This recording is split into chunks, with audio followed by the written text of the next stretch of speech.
Ang Osamis City National High School ang pinakadako nga public school ning dakbayan sa Osamis ug mausab ang pinakadaghan og mga estudyante.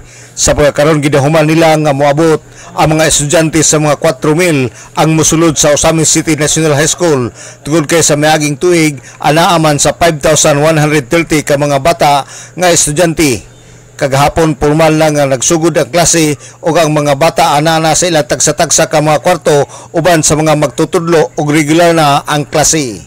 Sa interview sa DXDD News Team ni Ma'am Lilibet Abamunga, ang school principal sa OCNHS, matud pa niya nga iyang gi-encourage ang mga ginikanan atol sa ilang meeting dili palang dugay nga ang mga bata kung asa nagikan nga barangay kung adunay integrated school dito na lang ipa-enroll aron usab makasib ang mga ginikanan sa mga galastuhan.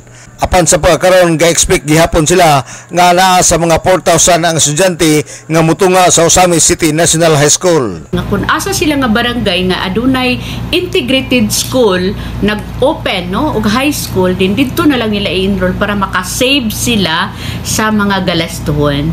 Pero sa pagkakaroon ga-expect gyapon ta kay last school year 5,130 man ta. So ga-expect ta karon nga na siguro ta sa mga 4,000. Pero murag daghan-daghan man itong kaganihan nga abot. So sa pagkakaroon ma'am pilayin niyo ang siguro more or less napagyapon siguro to sa 4,000 sa karon kay ang atong senior high school is almost 2,000 naman sila. Then plus ang atong junior high school. So mga 2,000 pa tong nag-confirm kay gipa-confirm man sila sa ilang enrollment. Pero kaganihan nakita gyud na to nga daghan jud kay estudyante. So amo lang na siyang karon kay nag-organize pa man karon sila. Nag-orientation o kuban pa mangayo ko after lunch sa update sa ilahang mga enrollment sa kada year level. Among gihangyo Sir Dudong, among gihangyo ng mga kuan kinikanan nga kung kita sa ato ang barangay dunay integrated school nga nag-offer og high school ato silang encourage nga didto na lang pud sila mo enroll para makasave sila sa pamasahe ug uban pa nga expenses, di ba? Kaysa mo sakay pa sila, magpriti pa sila padurong diri sa City High, no? So again, kung dunay integrated school sa ilang barangay nga duol ra dito sa ilaha pod, mas maayo nga dito na lang po sila mag-enroll, no? Okay. Last year ma'am pilay itong last year atong mga bata tanan is 5,130.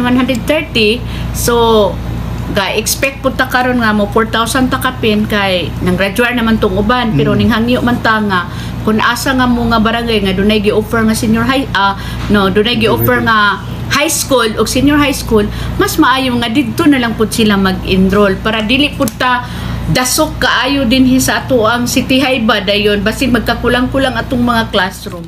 Si Ma'am Lilibet Abamunga ang school principal sa Osamis City National High School. Nang hinaot sa Abamunga nga kung ugaling nga dunay duol nga integrated school sa ilang lugar dito na lang mutungha aron dili madugang sa kadaghan sa City High. Hinuon sa pagkakaroon ng maong eskwelahan wala pa man nagkulang sa mga classrooms o gingon man sa mga magtutudlo. Alang sa DXDD Radio Kampana, ang radyo sa simbahan, WD45 Dudong Barkamento, Danag sa Dakbayan.